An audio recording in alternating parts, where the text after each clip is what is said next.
Good morning and welcome to Retirement Tax Matters. I'm Adam Reed. This is Garrett Crawford, our resident CFP. How are we doing this morning, Garrett? I think we're back. It was kind of a fun week for us. We had quite the engaging kind of commentary on our last video, and it was just kind of validating of this idea that people are out there wanting to minimize taxes over a lifetime. So I know you stayed up all night and you were responding to questions. Oh yeah. That it was kind of a fun week doing that. Yeah. It's always interesting to see what kind of gets people out and gets them talking. Yeah.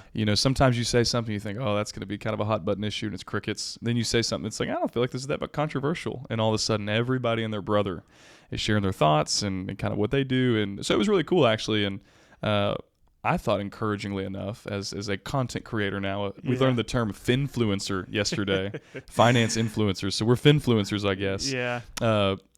It was cool to see a lot of respectful conversation, people sharing some of their experiences. And so I think it was cool because that's what we want to do is bring people together as a community and just start conversations of, hey, why would you do this? Or when would you do this? What's your experience? And so I think it was cool to see some of the people's thoughts that have been following along with us, and just to know that, hey, we're giving good information and starting the conversation for people in that $2 million to $8 million space. I agree.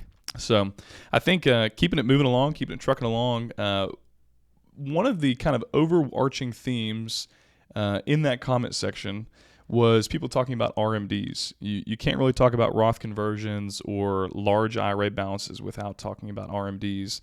And a lot of people seem to see them as this kind of looming tax bomb hang up.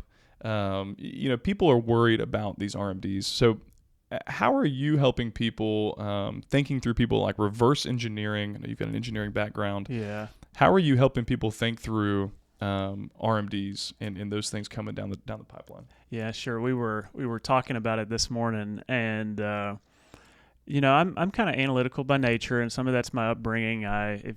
If you've been following along too long, you know that my undergrad degree was in electrical engineering. And I was on the drive to the office this morning. I knew we were going to be talking about RMDs, and I had this idea, or kind of recalled back from my days at the University of Tennessee at Knoxville, sitting in my engineering classes. And, there were some people in my class, I don't know if you had these in college, but, just geniuses. It was like they could sit in lecture and know what the professor was saying. I have a marketing degree, so there weren't a ton of geniuses, but we had a really good time, okay? Okay. Well, there were some people in my class. It was like they already knew the answer to the problems that the professors were, giving us. And, I had to work at it, and I had a lot of elbow grease on my homework paper and my engineering problems. But one of the things that I found really helpful in engineering was this term that probably even non-engineers know. It's like reverse engineering. And when you reverse engineering, there's like movies and espionage of different countries like trying to steal secrets, and you start with the rocket ship and then you see it built and then you try to reverse engineer it back to how did they do that? And I think this idea of reverse engineering is really important. And so in my electrical engineering days, it was circuit designs and Laplace transforms. Laplace transforms, they were hard. And I remember starting at the answer and then having to work backwards in order to have understanding. And so I thought about this idea of RMDs, where oftentimes the way we feel about them being a problem may not actually be grounded in reality. What if they really aren't a problem, and what if most people would do well to do some proactive planning around them? And so I think when it comes to required minimum distributions, I think it's just important to talk about, and maybe from the back to the beginning. Yeah. I think one of the things that I've loved about working with you and with Paul is that you told me this pretty early on, is that, hey, we're more like practitioners. We don't have all the answers. We can go find things. We're learning. We're evolving as we go. Something that was a great financial tool 5 years ago may not be today, and what's great today may not be great 10 years from now. And so it's been really cool. you brought this up this morning, is this idea of what if there was no RMDs? Because I think in a lot of ways, I thought similarly to a lot of our viewers from the last comment section of, RMDs are this tax bomb. How do we, make sure there's no RMDs or reduce RMDs as much as we can? But you brought up an interesting point of this. What if there was no RMDs? Would we still leave everything in the tax deferred account? Like, how would we interact with that? Yeah. And it kind of reframed or helped me think about, well, man, it actually does make a lot of sense to maybe still try to get money out of IRAs, even if there was no RMDs. So how can you help somebody or a family or somebody that's trying to accomplish some different retirement goals or legacy goals? How can you help them understand that RMDs aren't necessarily just this horrible thing? They're happening. They're kind of coming one or another. How do we utilize that season to call it a success when we look back at it? Yeah. So I guess I would start with people just don't like being told to do something, whether that's the government, whether that's a friend. I think some of this disdain that retirees feel about required minimum distributions, in one side of the ledger, it's, there just might not be a lot of understanding. They've just heard this term that the government's going to make them take money out, and they don't like that. They've been contributing. They've been seeing that number grow. The idea that that number would go the opposite direction and then it would decline. Well, we had a client just even the other day said, well, what am I supposed to spend all that money on? And it's like, well, you don't have to spend it, so it is maybe some misunderstanding as well. So there is some misunderstanding in this idea that, and we can get into that later, but people just generally don't like being told that they have to do something, and the RMD, required minimum distribution, falls in that category. Now, the thought experiment here is, what if people got what they wanted? What if, for every phone call that I've had with a client this year that said, when do RMDs start? Do I have to take that? What if I could snap my fingers and we could get rid of the required minimum distribution rule at age 73 and 75, and it was gone as of today? I think a lot of people out there would celebrate. They would have control over their IRAs and they could let that grow. But if that was the case, I know a lot of our listeners, they didn't get to $2 to $8 million because they got lucky. Most of them got there because they knew how to work hard. They had successful occupation, great incomes, and they knew how to save more than they spent. And so in that category of our listeners out there, some of you are just very high achieving people that know how to save a lot, and you really don't want to see that balance decline. You'd like to see it continue to grow. And so if there were no RMDs, you might be tempted to let that money continue to grow, or else you really wouldn't be that upset about somebody telling you have to take that money out. So you're going to keep that money in your 401k or your traditional IRA, and let's say 73 hits and you've got a 6-figure RMD. Maybe that's 100,000, maybe that's 200,000. And you let that money stay in your pre-tax IRA or 401k. Well, compound interest does a number in a good way on your account balances, where if you've got a $3 million IRA and it grows by 7%, that's a lot of money. And if you're only taking out $40,000 because that's all you need to supplement your Social Security income, your IRA is growing, and it's growing, and it's 7% this year, and maybe 15% the next year, and maybe down 10% the next year, and then up 22% the next year. If the goal was to keep as much money growing as possible so that you didn't have to spend it, I think that a lot of our listeners would end up having huge 401k balances because they, and I'm overgeneralizing here and it's kind of pushing a little bit, but I think there would be a lot of people that would find themselves with their number on their portfolio being very large, but then in the later stages of life realizing, okay, now what happens to all this money? I didn't spend it because I didn't have to. It's been growing tax deferred, and I want to leave money for my spouse, but after them, it's going to go to my kids. And then we hit a problem. So the way the current laws are set up is, let's say that $3 million IRA has now turned into $7 million, $8 million. Now let's say you got 2 kids, they're 50% beneficiaries. Now those kids have to distribute $3-4 million apiece over the course of 10 years, and they might be in their 60s, might be in high income earning years. And so all those years that we spent in control, not distributing money from our 401k, ends up somebody's going to pay tax on that at some point.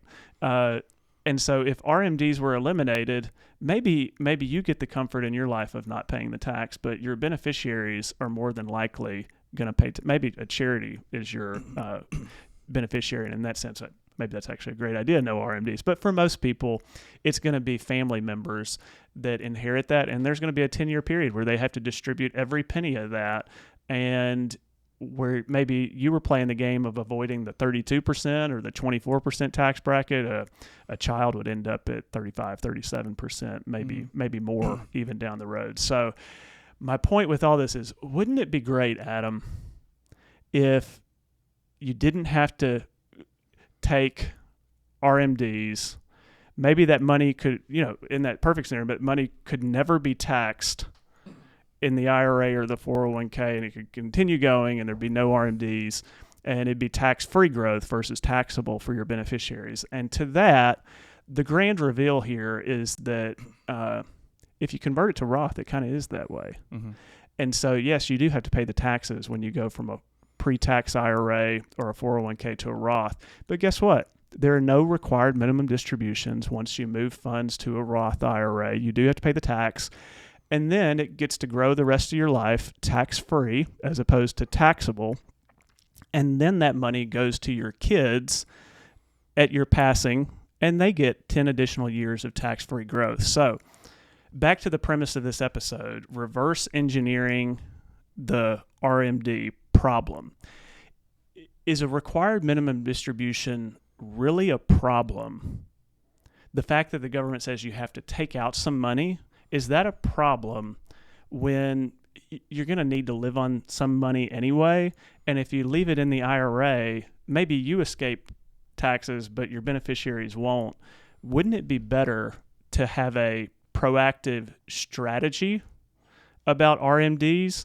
Ed Slott, a famous talking head in our industry, says, everybody needs to get a psychology change here. You need to change your mentality from required minimum distribution to required maximum distribution. I can't wait to see Ed Slott down in the comments after this saying, that's not what I sound like. But he does say that. He does say that. He is, I really like Ed Slott. He's influenced me a lot. If you ever had the chance to listen to him, he is entertaining as much as he is knowledgeable.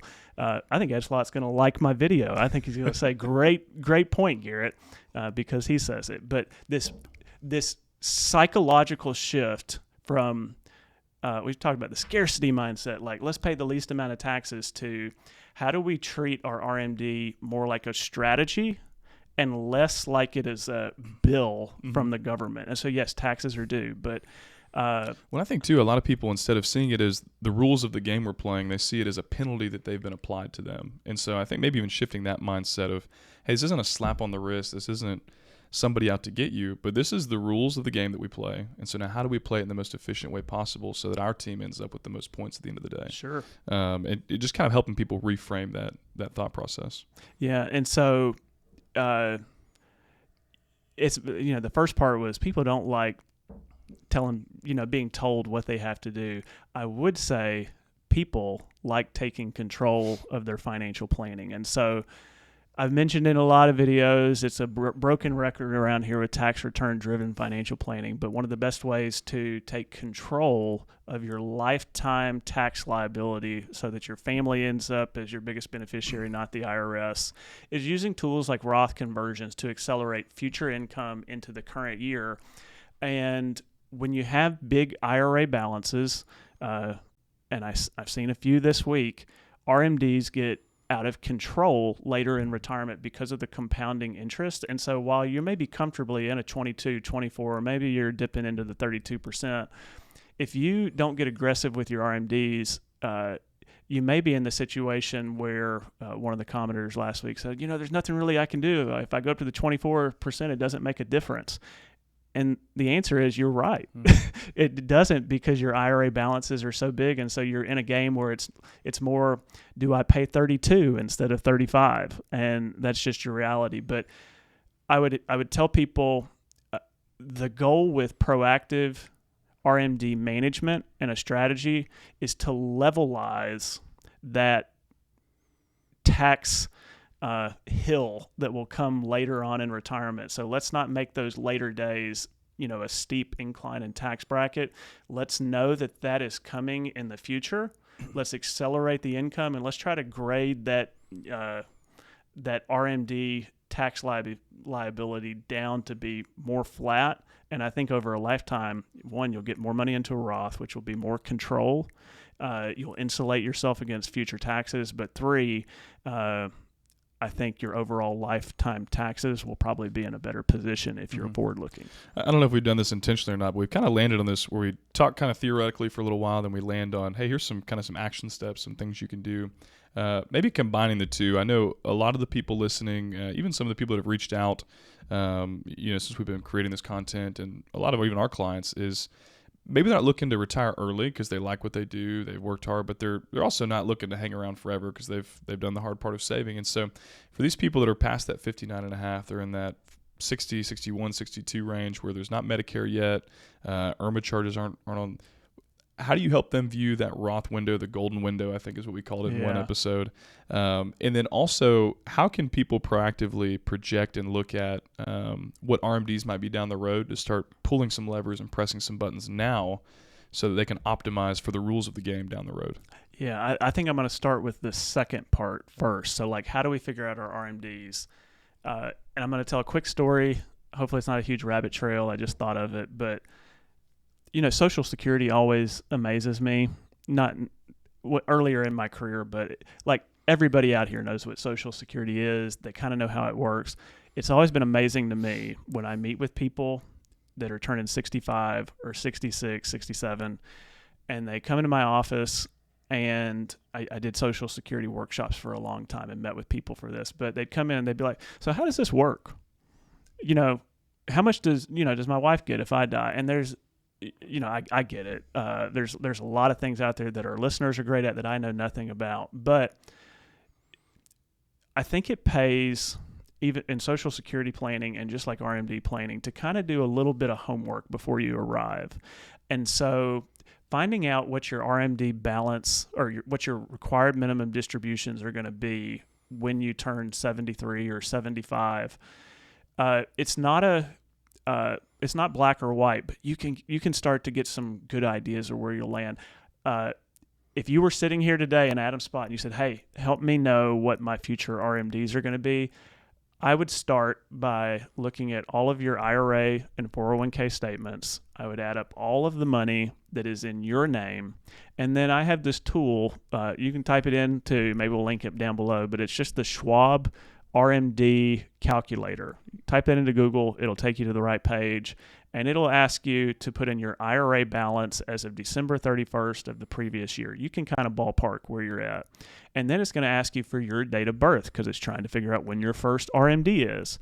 And the second field is going to ask about your spouses, if you're married, what their date of birth is. There's a special rule that if there's more of a 10-year gap, that your RMD could be a little bit smaller because of the age difference. But for a lot of people, that's not going to be the case. And once you hit enter, it's going to calculate the year that your first RMD is due. If you're 55, there's a big difference between 55 and 75 or 73. And so it'll let you project what your investment rate of return will be. And so if you're an aggressive investor, maybe you put 7% in there. If you're a conservative investor, maybe you put 3 or 4% in there. But what we would do if you were sitting there would be we'd try to figure out what that first year RMD is going to be like. And then I'd probably take the deeper, better next step, which is try to then project through financial planning software over the next 20 to 30 years how that's going to influence taxes for you. But it would be very easy for you to go on the Schwab RMD calculator and begin to have a good estimate for what your RMDs would be. And that sets the stage for the RMD problem which again may not actually be a problem. That's kind of the point of the episode. You need to manage that regardless. If you're 55, you're thinking about early retirement. A lot of the comments in our video last week were people, I'm 55 and I'm retired and I have $4 million in an IRA. You're in a great position. You have time to take advantage of this really cool window between you've retired, so maybe your income is lower. Maybe you haven't started Social Security yet. Maybe an RMD hasn't hit.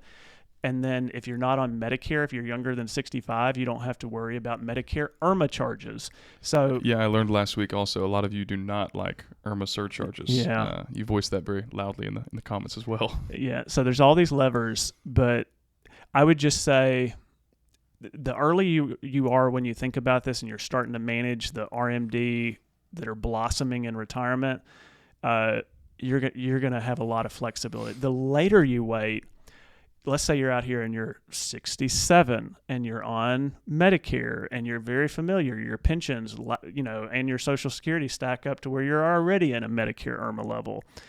Even if you're 67 and RMDs are 6 years away, don't think that you've lost the game. There is plenty of time to make small adjustments each year to go ahead and accelerate some of those future RMDs into this year. Again, get away from the minimization or the minimum mentality, but how much could you get out this year, fill up your current tax bracket, and try to levelize taxes over time? And then even if you're taking RMDs, this same process applies. Yeah, absolutely. And so I think anytime we're talking RMDs, talking Roth conversions, would encourage you guys to go back to check out the year-end tax planning checklist over here behind Garrett's head. It's down in the link below. It's a great place to start. You've got your checklist of, okay, what's my projected income for the year? I've pulled up my future RMD numbers. Okay, I got my marginal tax brackets pulled up on the IRS website. And you can really do some incredible planning. I mean, you can really do what we're doing. We've got some great software that's helpful and probably makes our lives a little bit easier. But a lot of you are fully capable of doing the work that we're doing. But I think that would be a huge resource for you. The other thing, too, is I don't know if I think ring the bell of this enough, but Garrett also puts together a ton of content each week in an email format, and a lot of it's stories. Obviously, names and numbers have been changed a little bit to just communicate some of the ideas that we're talking about, and they're related to the video, maybe even some highly asked questions, kind of like a frequently asked questions section below the videos on the website. So check out the website if you're coming from YouTube or Spotify or Apple Podcasts. Feel free to give us a like, follow, subscribe, but also check out the website and go get a free resource. All you do is you trade your email address and then you get even more content. Again, I think I've said it before. This is free. It's crazy to me, but it's so much value. And so go check it out. And if you ever get tired of Garrett bugging you with awesome information and high value content, you should unsubscribe. There you go. So, but we appreciate you guys tagging along. I think there'll be plenty of more content around RMDs, Roth conversions, because it seems like that is some of the biggest pain points for the people that we're trying to speak to, which our niche is high net worth retirees in that $2 million to $8 million space, and really teaching them what it looks like to do tax return driven financial planning in a meaningful way to make a difference for you, for your spouse, for your beneficiaries down the road, because we don't want people to feel like the IRS is their biggest beneficiary at the end of the day. So we appreciate you guys tagging along. Appreciate you guys watching. Like, subscribe, comment, all the different things. And we'll see you guys next time. I'm Adam Reed. This is Garrett Crawford. We're Retirement Tax Matters. Thanks so much for listening to Retirement Tax Matters. As always, the ideas we share here are for educational purposes, and we do our best to get it right, but this isn't a substitute for specific tax or financial advice, because a truly effective strategy is always built around your personal situation. For more resources and to see our full disclosure, visit us at retirementtaxmatters.com.